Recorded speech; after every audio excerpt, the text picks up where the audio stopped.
বাংলাদেশ ও ভারতের মধ্যে সামরিক শক্তির পার্থক্য কেমন? আকাশ পাতাল নাকি সমান সমান?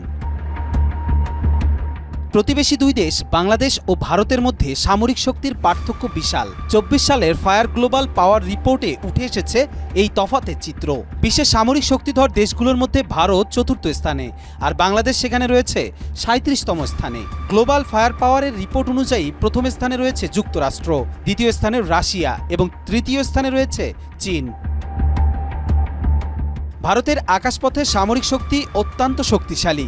ভারতের কাছে আছে ২০,২৯৬টি এয়ারক্রাফট, যার মধ্যে ৬০৬টি যুদ্ধবিমান এবং ৮৬৯টি হেলিকপ্টার। ভারতের অত্যাধুনিক যুদ্ধবিমানের মধ্যে রয়েছে Rafale, Tejas, Sukhoi SEU-30, MKI এবং মিরাজ 2000। অন্যদিকে বাংলাদেশের কাছে রয়েছে ২১৬টি এয়ারক্রাফট, যার মধ্যে যুদ্ধবিমান রয়েছে ৪৪টি, হেলিকপ্টার রয়েছে ৭৩টি। এয়ারক্রাফটের নিরিখে ভারত বিশ্বের চতুর্থতম এবং বাংলাদেশ ৪৬তম স্থানে রয়েছে।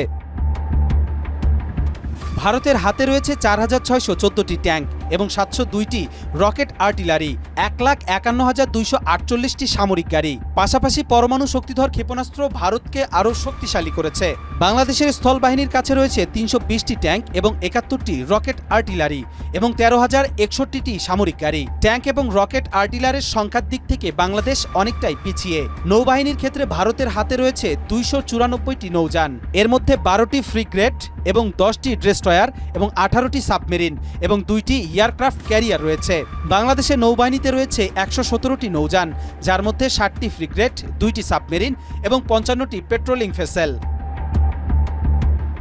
তবে অস্ত্রশস্ত্রের দিক থেকে বাংলাদেশ পিছিয়ে থাকলেও এদেশের ভৌগোলিক অবস্থা বেশ সুবিধাজনক।